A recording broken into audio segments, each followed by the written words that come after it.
மதுரைக்கான metro rail திட்டத்தை மத்திய அரசு நிராகரித்ததை கண்டித்து பழங்கானத்தம் ரவுண்டானா பகுதியில் கண்டன ஆர்ப்பாட்டம் நடைபெற்று வருகிறது. இதுகுறித்த விவரங்களுடன் செய்தியாளர் ஹரிகிருஷ்ணன் இணைந்திருக்கிறார். ஹரிகிருஷ்ணன், என்ன கோஷங்கள் எழுப்பப்பட்டு வருகிறது? விவரங்களை பதிவு செய்யலாம்.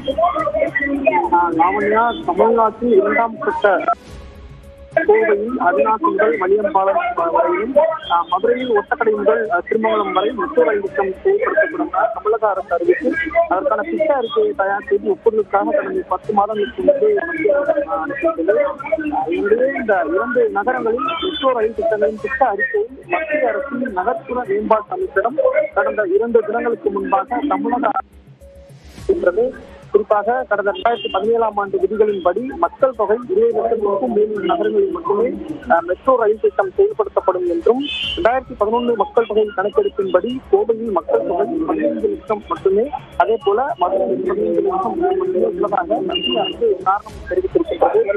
இந்நிலையில் இந்த கோவை மற்றும் மதுரையில் மெட்ரோ ரயில் திட்ட அறிக்கையை திருப்பி அளித்ததை தமிழகத்தில் உள்ள அரசியல் கட்சிகள் மற்றும் பல்வேறு அமைப்புகள் கடும் தெரிவித்து வருகிறார்கள்.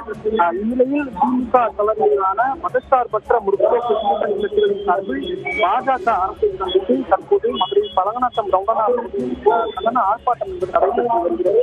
இந்த ஆர்ப்பாட்டத்தை பொறுத்தவரையில் மதுரை மாநகர திமுக மாவட்ட செயலாளர் தளபதி, திமுக தெற்கு மாவட்ட செயலாளர் மணிமாறன் மற்றும் கூட்டணி கட்சி நிர்வாகிகள் பலர் சந்தித்து பாஜக அரசுக்கு எதிராக கண்டன கோஷங்களை எழுப்பி வருகிறார்கள். குறிப்பாக பாஜக ஆளும் மாநிலங்களில் சிறிய நகரங்களில் கூட மெட்ரோ ரயில் திட்டம் என்பது அனுமதி அளித்திருக்கின்றது. தமிழகத்தில் இந்த மெட்ரோ ரயில் திட்டத்திற்கு மத்திய அரசு அனுமதி அளிக்க வேண்டும் என்று விவரங்களுக்கு நன்றி ஹரிகிருஷ்ணன்.